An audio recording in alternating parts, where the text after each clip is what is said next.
Esu Valentinas Padriezas, Garliavos jaunučių gimnazijos direktorius.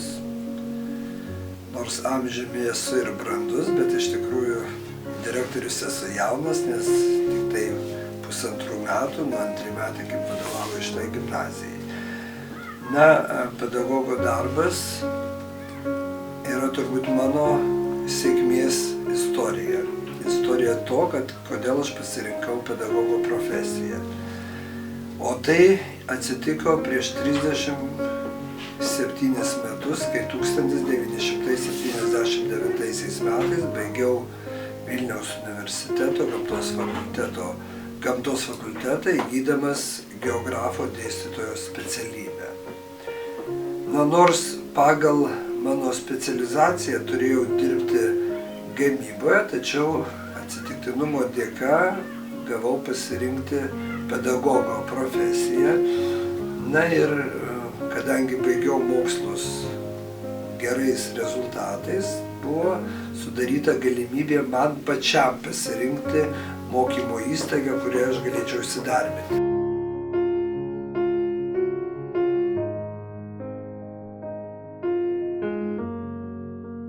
Taigi kreipiausi į savo buvusią mokyklą, į savo direktorių, į savo mokytojus, prašydamas priimti mane nors laikinai padirbėti mokytoju. Ir kaip matote, šioje mokykloje prabėgo mano 37 pedagoginio darbo metai. Jeigu po metų pirmų dar galvojau, kad išduosiu šitą profesiją, iškeisiu ją į kraštovaizdžio architekto profesiją, tai po 2 darbo metų aš jau supratau, kad ko gero mano paskirtis būti čia, būti su mokiniais. Pradėjus dirbti, supratau, kad palikti tų žmonių, kurie pasitikė manimi, būtų nedora ir negarbinga.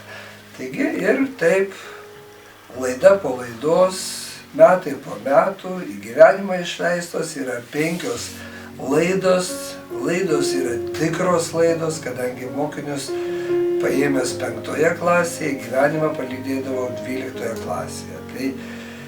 Tai turbūt čia mano didžiausias pasiekimas. Didžiausias pasiekimas ir tame, kad į gyvenimą išėjo iš tikrųjų geri, dori žmonės, kurie pasiekė savo tikslų, kurie manęs praktiškai gyvenime nenuvylė.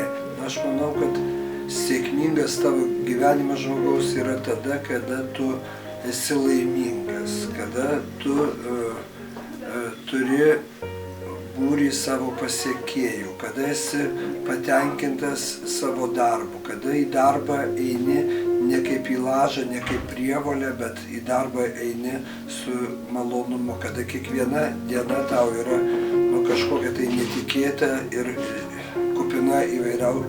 kupina džiaugsmo. Tai aš šitaip einu į darbą iš tikrųjų, nes aš žinau, kad aš sutiksiu ir žingeidžius mokinius, ir draugiškus, ir tave suprantančius. Sėkmingas žmogaus gyvenimas yra tada, turbūt, kai iš tikrųjų myli savo darbą. Aš tuo per 37 metus nesu nė karto savo darbu nusivylęs. Kad į darbą eini ir pavargęs, bet eini su meile. Ir aišku, laimingas turbūt tas pedagogas, kuris į gyvenimą išleidžia dorus, gerus žmonės, ir paskui girdi apie juos tik aišku pačius geriausius atsiliepimus. Ir kada jų gyvenimo istorijos būna sėkmingos, tai turbūt didžiausia pedagogo, mokytojo yra laimė ir sėkmė.